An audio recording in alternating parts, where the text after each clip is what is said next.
Depression is real, and it's sad and concerning that at this point in today's society, that individuals, there are still certain individuals who don't believe that depression is a real thing, that it's a real health condition, when in fact, depression can vary, but it could be very mild, but it can also lead down a very hard and harsh road and even end in suicide, death by suicide, unfortunately. So, according to the American Psychiatric Association, depression is a common health condition, medical health condition, um, or mental health condition, sorry, that can cause feelings of sadness, and it affects the way that we act and affects the way that we feel. And like I said, while it can uh, be very mild, it can also be a little bit more extreme. It can cause difficulty in us focusing, long-term depressed mood, low self-esteem, change in appetite, trouble sleeping, um, etc. So while depression symptoms may uh,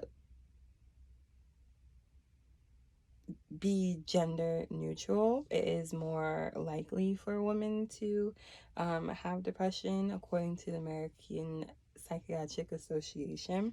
Um, and it's important for us to know that depression and grief are two totally different things. Depression is where you would have to feel these um, never ending feelings of sadness for at least 2 weeks. When it comes to grief, grief comes in and goes. It's like waves. Sometimes you're very upset, sometimes you're not. Just like when you lose a loved one, that's what we can compare it to. You're sad some days, but for the most of the time, you are um, feeling content. You can get yourself back down to a place where you actually feel good. So for starters, we need to be more attentive to the people who actually reach out to us, that tell us that they are depressed, that actually show us or cry out for help. It's very hard for people with depression to express their emotions, especially now because people dismiss depression so much as not being real or not being an excuse to act the way that they act.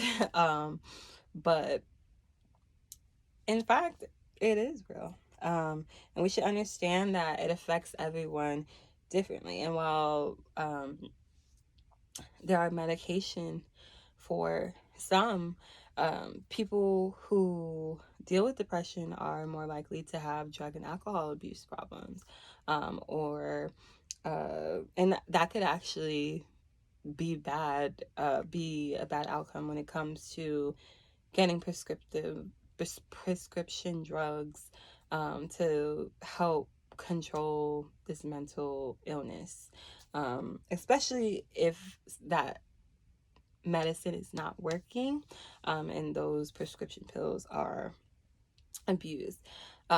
So while it does work for some, it may not work for others. Psychotherapy is also something that's very um, pivotal with depression and depression treatment.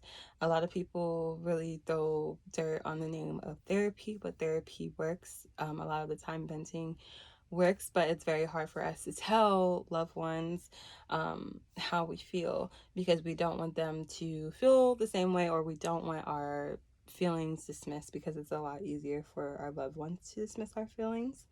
So with that being said, there are other things other than psychotherapy and medicine to help cope with depression or to get over the hurdles of depression, such as exercise. It keeps the individual healthy on the inside and out, and it can also boost their self-esteem. And also getting quality sleep can help with focusing, keeping the body just regulated and working correctly. And happier people equal a happier world. Individuals who are happy, they will be more positive to others.